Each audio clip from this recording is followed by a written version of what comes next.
Aurélie Ortebiz, conférence Clarté Financement, optimiser la valeur de votre entreprise. Aurélie est présidente et fondatrice Les Finances au Féminin. Elle est aussi coach, consultante en création de richesses avec 12 ans d'expérience dans le monde financier, immobilier et entrepreneurial.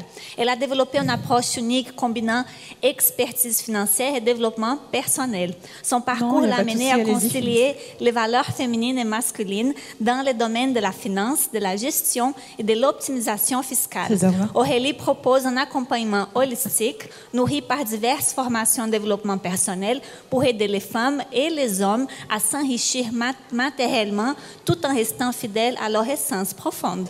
Aurélie, rayonne ma chère. Merci beaucoup. Donc, les finances au féminin, c'est pas juste pour les femmes, mais c'est pour les gens qui sont sensibles aux qualités du féminin, et donc, évidemment, les femmes en font partie. Donc, aujourd'hui, je voulais vous parler justement du financement, puis je vais faire des liens avec ce qu'a partagé Cindy. Donc, avant de commencer, je voulais vous donner quelques données, parce que je trouvais ça intéressant, parce que, justement, les 3 premières années sont les plus critiques dans celles quand on crée une entreprise. Donc, il y a 65% des entreprises qui fermeront avant leur 5e anniversaire. Ce qui est aussi intéressant, c'est que plus une entreprise elle est facile à créer et plus ses chances de survie sont faibles. Donc, on parle de la restauration, des entreprises de services, toutes les entreprises, dans le fond, qui demandent pas forcément d'énormes compétences, notamment en finance, pour être créées. Eh bien, ça va être des entreprises qui vont avoir beaucoup plus de difficultés à survivre, contrairement aux entreprises qui sont justement beaucoup plus difficiles, comme le secteur manufacturier, qui demande beaucoup de financement, de préparation, et souvent, en fait, vu qu'il y a beaucoup de financement, eh bien, il y a des gens qui ont une compétence au niveau des finances qui est beaucoup plus grande, et ce qui va faire que le taux de succès va être plus élevé. Alors, pourquoi est-ce que la majorité des entreprises ne survivent pas ?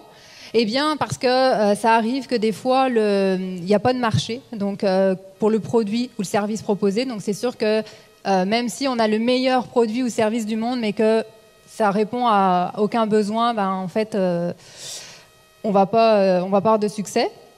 Ça peut être lié aussi à une mauvaise mise en marché. Donc, si justement le marketing ou les ventes ne sont pas là il peut y avoir plein de raisons. C'est sûr que l'entreprise ne va pas perdurer.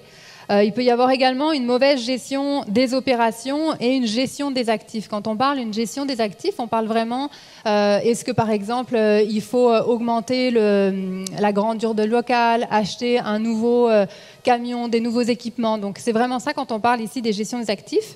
Et une mauvaise gestion financière. Donc c'est là-dessus que je vais vous parler en essayant de ne pas vous endormir. J'espère que tout le monde va bien, parce qu'en général, quand on entend finance, des fois, il y a des femmes que ça réveille. Puis, avant d'aller plus loin, j'aimerais vraiment faire une distinction entre la comptabilité et la finance.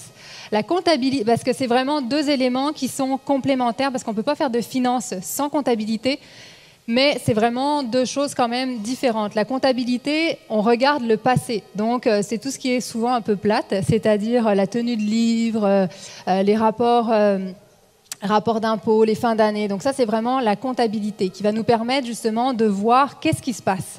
Alors que la finance, c'est vraiment la gestion de qu'est-ce qui se passe pour justement soit financer la croissance ou bien juste partir sur un flow et puis garder ça, c'est ça. On n'est pas obligé d'avoir des grandes entreprises, dépendamment de notre vision. On peut très bien vouloir avoir une entreprise qui soit profitable sans pour autant avoir 50 employés, et c'est bien correct. Donc, dans la mauvaise gestion financière, eh bien, il peut y avoir un manque de rentabilité. Donc, justement, quand on ne fait pas attention à ces chiffres, eh bien, on peut travailler comme une folle. Mais moi, je dis toujours que si on veut faire 1 million, mais qu'on charge $25 de l'heure, ça va être très difficile d'arriver à notre objectif. Il peut y avoir aussi une mauvaise gestion des finances et du financement. Et également un manque de liquidité et de planification financière au démarrage qui va faire que, finalement, l'entreprise va mourir dans l'œuf ou ne va pas justement dépasser, comme on le voyait tout à l'heure, le 3 ou 5 ans. Et donc, qu'est-ce qui fait que les entreprises finalement ne survivent pas ? Évidemment, il peut y avoir plusieurs raisons. Donc souvent, ça peut être lié à un manque de connaissances qui entraîne un manque aussi de compétences et qui va entraîner des mauvaises décisions qui peut justement mener à la décroissance, à la fermeture et éventuellement à la faillite. Alors là, je vais vous parler des 3 phases de financement avec justement un exemple concret pour que vous ayez justement... parce que mon intention, c'est pas juste de vous parler de finance pour être finance, je veux vous montrer à quel point, quand une entreprise, elle gère bien le financement, elle peut autant croître qu'arriver à une faillite. Puis ce que je vais vous présenter après, c'est vraiment un cas concret. Donc je pense que les chiffres vont vous parler, vous allez comprendre justement pourquoi est-ce que des fois, quand on se présente devant un prêteur, on est refusé, alors que la même entreprise, si elle est bien présentée, elle va être acceptée.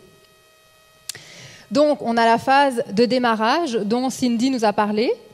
On a la phase où on est plus sur le financement des actifs. Et enfin, on a la phase où on va être dans le financement du fonds de roulement pour la croissance. Parce que contrairement à ce qu'on pense, eh bien, la gestion de la croissance est souvent très difficile. Et justement, si on n'a pas une bonne gestion de nos finances, eh bien, c'est là où ça peut coincer. Dans la phase 1, donc là, on parle de financement à travers des démarrages via des organismes. Donc, on peut aller chercher des subventions, des prêts à travers les fonds locaux d'investissement gérés par les MRC. Il y a des associations comme par exemple Futurpreneur, PME Montréal, Evol, la BDC. Donc là, c'est sûr qu'il faut faire des recherches parce qu'en fonction de qu'est-ce qu'on a à offrir, eh bien, il y a des secteurs qui vont être privilégiés. C'est sûr que tout ce qui est technologique, c'est très privilégié par rapport aux services, on ne se cachera pas. Sylvie en a déjà parlé, et puis c'est une réalité malheureusement. Et on a également le financement de démarrage via nos propres ressources, et on a eu un très bel exemple avec l'événement auquel on assiste. Et donc là, ça va être via nos économies. Ça peut être justement à travers un refinancement hypothécaire, une marge de crédit personnel ou ce qu'on appelle aussi du love money, donc des gens qui croient en nous et qui vont justement financer notre démarrage. Et ce que je vois souvent, c'est qu'il y a des erreurs qui sont fréquemment faites et que justement le but de ma présentation, c'est que vous ne rentriez pas dans les chiffres que je vous ai donnés au départ. Donc c'est pour ça que je vais vous donner le maximum d'informations justement sur les erreurs à éviter. Donc première chose, c'est que oui, c'est correct de passer à l'action et d'y aller. On l'a vu ce matin, il y a quelqu'un qui disait « moi je passe à l'action puis je réfléchis après ». Le problème, c'est qu'au niveau des finances, quand on fait ça, eh bien en fait ça peut bloquer. Parce que quand on est travailleur autonome et que, par exemple, mettons que je suis propriétaire de ma maison, j'ai déjà payé la moitié de ma maison, donc j'ai quand même une belle équité. C'est ce qu'on appelle la différence entre la valeur versus le solde hypothécaire qu'on a, c'est l'équité. Donc, à l'heure actuelle, si je suis employée et que je demande de refinancer pour justement aller chercher peut-être une partie de mon hypothèque pour pouvoir financer mon projet, en étant employée, je vais être acceptée tout de suite si mes revenus sont bons puis que mes ratios d'endettement sont bons, je vais être acceptée tout de suite. Mais si je pars justement, je passe à l'action, je me prépare pas financièrement parce que je me dis oh ça va bien aller parce que des fois on est très enthousiaste et finalement quand on démarre notre entreprise, eh bien on réalise que ça va pas aussi vite qu'on voulait, qu'on décroche pas les contrats qu'on voulait, puis des fois ça demande beaucoup plus de temps. Et donc là on peut se dire bon c'est pas grave, j'ai payé une partie de ma maison, je vais aller demander un prêt hypothécaire où je vais refinancer pour justement aller chercher de la liquidité et continuer parce que je crois en mon projet, je vois que ça décolle, mais ça va pas aussi vite que je veux. Et bien là, étant donné qu'il demande 2 ans Comment ? C'est ça, il demande 2 ans en arrière. C'est sûr que si ça fait même pas 1 an qu'on a démarré, en fait, on n'est pas capable de leur prouver, on n'a aucun document. Et en plus, les 2 premières années, c'est souvent pas là où on est le plus profitable. Donc en partant, notre dossier, il est refusé. Donc c'est pour ça que quand on parle de financement au démarrage, c'est hyper important de bien se préparer et avant de passer à l'action de je me jette à l'eau et en fait je quitte mon emploi, eh bien ça vaut la peine de refinancer, d'aller chercher des marges de crédit personnelles parce que quand on est salarié, le tapis rouge nous est déroulé, mais quand on est travailleur autonome, c'est une autre histoire. Surtout dans les débuts. L'autre erreur à éviter, comme je le mettais là, c'est d'aller rechercher du financement une fois qu'on est parti. Maintenant, on arrive à la phase 2, donc celle du financement des actifs. Et donc, l'absence ou une mauvaise gestion du financement des actifs peut vraiment mener à la fermeture et à la faillite d'une entreprise. Et je vais vous le montrer par des exemples très concrets en regardant une entreprise qui justement a un bon financement de ses actifs et la même entreprise avec les mêmes chiffres, mais qui a un mauvais financement des actifs. Et vous allez voir en chiffres concrètement ce que ça donne. Donc là, c'est un exemple concret avec une boulangerie. Donc, on va dire que le financement de démarrage a bien été, sauf que là, elle a justement une mauvaise gestion du financement des actifs. Et dans mon cas, c'était vraiment une entrepreneure, une femme. Donc, les revenus de la boulangerie sont de 30 000 $ par mois. On a des dépenses mensuelles, donc tout ce qui est salaire, loyer, de 27 500. Donc, ce qui reste, c'est 2 500. Et en fait, elle a fait donc un financement pour son équipement, pour les fours et tout ça. Et ça lui coûte 2 280 $ par mois. Donc, à la fin, on encaisse. Qu'est-ce qui reste dans le compte de banque? On parle de 220 $ par mois. Concrètement, avec 220 $ par mois, comment est-ce que vous financez la croissance? Vous faites face aux imprévus et vous arrivez à dormir tranquille la nuit. 220 $, c'est pas beaucoup. Hein. Sur un chiffre d'affaires de 30 000, là, évidemment, quand on n'a pas beaucoup de cash flow, on fait quoi? On veut des prêts. Donc là, on va voir le banquier, c'est à peu près de ça qu'on a l'air. Puis là, on se fait refuser. Et là, ce serait facile de dire, oui, mais je comprends pas, pourtant, je paye mes prêts. Tu sais, c'est comme, j'y arrive, je comprends pas pourquoi ils me prêtent pas. Ben, ils te prêtent pas parce que si toi, tu étais de l'autre côté, si tu savais lire tes chiffres, tu te prêterais pas à toi-même. La vérité, c'est ça. Donc, ce qui se passe en fait de ça, c'est que quand on n'a pas de cash flow, qu'est-ce qu'on fait? Ben là, en fait, on manque d'oxygène. Donc, évidemment, on a besoin d'argent. Donc là, on va aller sur des prêts qui vont être beaucoup plus accessibles, enfin, on va être rapidement approuvés, mais il va y avoir un haut taux d'intérêt et ça va être du financement sur le court terme, ce qui va nous redonner de l'oxygène, mais sur du court terme. Et en fait, c'est seulement une solution temporaire si en fait il n'y a pas une stratégie derrière pour refinancer correctement les actifs. Est-ce qu'à date c'est clair ou est-ce que je vous ai endormi ou je vous ai perdu? Non, c'est bon? Ok. Vous êtes tous tellement sérieux que je me pose des questions. Donc là, les erreurs à éviter, eh bien, c'est d'acheter les actifs comptants. Oui, c'est ça, comptants. Donc quand on parle des actifs, là on parle justement actifs de production, ordinateur. Puis on s'entend que là j'ai peut-être l'air de quelqu'un qui a toutes tes affaires, mais moi j'en ai fait plein des erreurs. Puis justement au début j'ai financé certains matériaux que j'avais besoin cash parce que vous allez le voir après, je voulais pas payer d'intérêt, je voulais pas avoir de dette. Donc ce qui se passe, c'est que quand on finance justement sur du court terme pour économiser de l'intérêt, eh bien sans s'en rendre compte, on se met en péril. Et donc, qu'est-ce qui se cache derrière ces comportements? Mais comme je vous le disais, c'est que souvent, il y a la peur des dettes. Et ça, c'est vraiment très fréquent chez les entrepreneurs, parce que je le vois dans les femmes qu'on accompagne, qui, justement, font un financement le plus court possible, parce qu'elles veulent payer le moins d'intérêt possible, et elles veulent surtout pas avoir de dettes. Donc, c'est comment est-ce qu'on s'organise pour payer tout le plus rapidement possible? Le désir de vouloir économiser de l'intérêt, le manque de compétences en finance, puis on s'entend que quand on part en entrepreneur, en général, en tout cas je ne sais pas pour vous, mais on n'a pas forcément des cours sur la gestion en finance, sur l'entrepreneuriat, donc on se jette à l'eau et après on apprend sur le tas.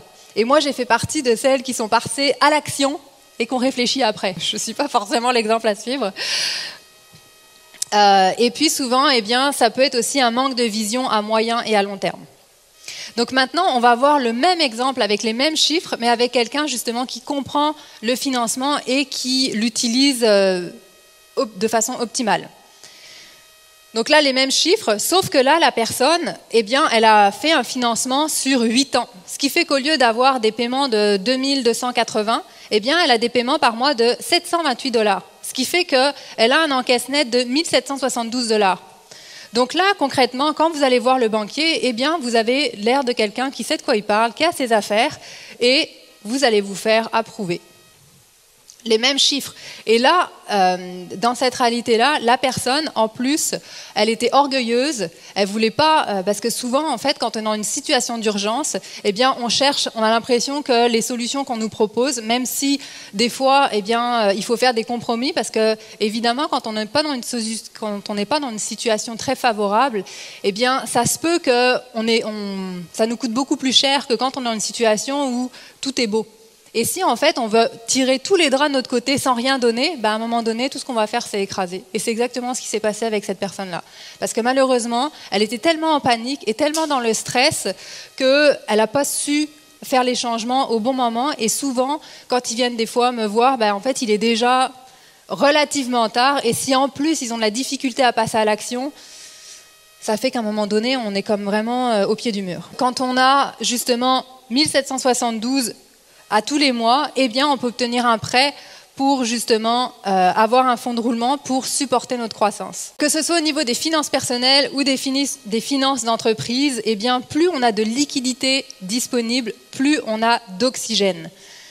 Et plus on a d'oxygène, plus on a de liberté pour investir, pour déléguer, pour croître et pour réaliser ses rêves.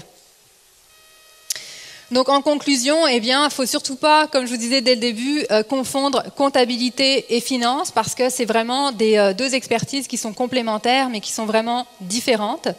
Et on ne peut pas faire de finance, comme je vous le disais, sans comptabilité parce que les finances, enfin la comptabilité, c'est ce qui va nous permettre de voir justement quelles sont les décisions qui doivent être prises.